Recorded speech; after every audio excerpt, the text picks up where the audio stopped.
Hello, this is the Shaggy Sissy Pants Show. I am Shaggy Sissy Pants, and we are doing more movie reviews. And it's a 2-for-1 for you today. One is a movie that is new to me, but it's a classic. It's actually won some awards. And then one is a movie that is one of my favorites, so it might be a little slighted on the grading scale. First movie is In the Heat of the Night, 1967. Director Norman Jewison. Main actors are Sidney Poitier and Rod Steiger. Overall length of the movie is 106 minutes. It's a decent length, although I still felt that it could be a little tiny bit shorter, but that's usually my opinion about most movies.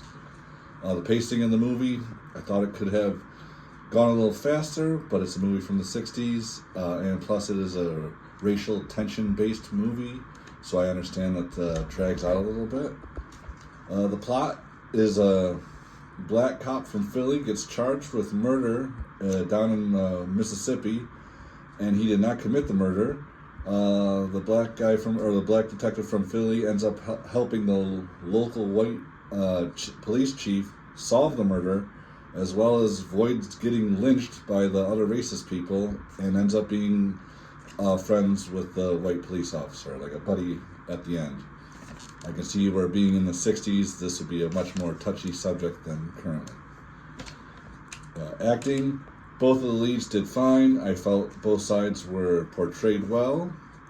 Cinematography, it was filmed well, nothing to write home about. No negatives either, although I did like the final goodbye shot of the movie where Sidney Poitier's character is on the train, and then they have to zoom out, so there had to be a vehicle following the train on a road next to it, parallel. And that time frame, I can see where that'd be a difficult view to put, shot to pull off, so I like that. Special effects. There's some blood on the upholstery in the back of a vehicle. Looked a little off color, but nothing too crazy. Let's see. Everything else went well with the movie. It was all time related because of when it was filmed originally back in 1967. No standouts either way.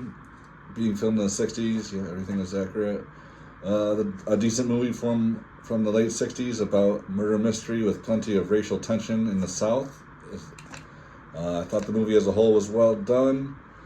I chose this movie because I had heard about it in the past and heard about it being a good movie and well known, so I wanted to check it out and give you my thoughts about it. Overall, I give it a 7 out of 10. Overall length of the movie, let's say 5 out of 10. Pacing of the movie, 7 out of 10. Plot and story, 7 out of 10. Acting, 10 out of 10. Cinematography, 4 out of 10. I'm not looking at the camera, I'm sorry about that. Effects and special effects will do 7 out of 10.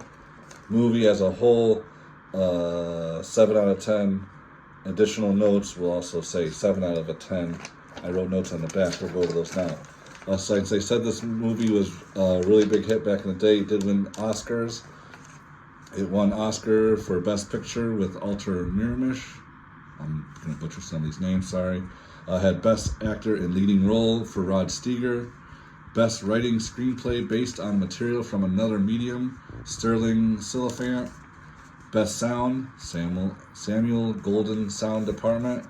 Best Film Editing, Hal Ashby. And it had 2 nominees as Best Director and Best Effects and Sound Effects. So that was In the Heat of the Night, 1967, 7 out of 10 for me. Next movie. This is one of my favorite movies, so like I said, I might be partial in the scoring. This is Punisher Warzone. The lead is Ray Stevenson and Dominic West. Came out in 2008. The director is Lexi Alexander. The overall length of the movie is a 1 hour 43 minutes. It's a pretty good length, although there's a couple places I felt like they could have edited out or removed totally. But like I said, that's usually my opinion on most movies. The pacing of the movie, solid and steady pacing, always something to look at, moving. The movie is always progressing, the story, it flows nicely to one thing to the next, beginning to the end. I like it a lot. The plot of the story. The Punisher is killing gangsters, accidentally kills an undercover FBI agent. The Punisher then proceeds to kill more bad guys in order to keep the city safe and redeem himself to the FBI agent's family. That's basically the plot of the movie, as shortened as I could get it. The acting, in my professional opinion, it was amazing throughout. Everybody should get Oscars, every single character.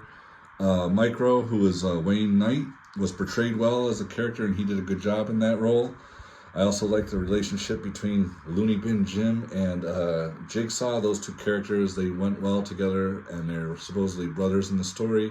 I think they did a good job with that. Cinematography is done nicely. There's a lot of good shots. The color palette changes from scene to scene. I enjoyed how they made the color selections go back and forth in that manner. It did have a comic book-esque feel to it, but it wasn't too overpowering, so that was nice. And it doesn't take away from the overall cinematic feature. Let's see, special effects, great. Everything is fantastic. Everything is super good. Weapons, explosions, fightings, stunts. One mild excessive part is a missile launcher shooting a parkour guy jumping across roofs. Excessive, but still very entertaining. There's a bad guy in a glass recycling machine. Still excessive, still entertaining. Let's see, Jigsaw makeup is very well done. The character is an English gentleman, and his portrayal of like a New York City accent, great. Makeup, great. The final hotel scene is amazing. If you like gun battles, it's right up there. 10 out of 10. Plus, the movie as a whole, best Punisher movie ever in my personal opinion. And the Jigsaw character is above and beyond the character from the TV show. I highly enjoyed the Punisher TV show from Netflix, but this Jigsaw character in the movie, 100% better. Great deal of complexity and just done really good. Let's see. Additional notes. Probably my favorite opening of any movie ever. Just OMG, the dinner scene is just immaculate.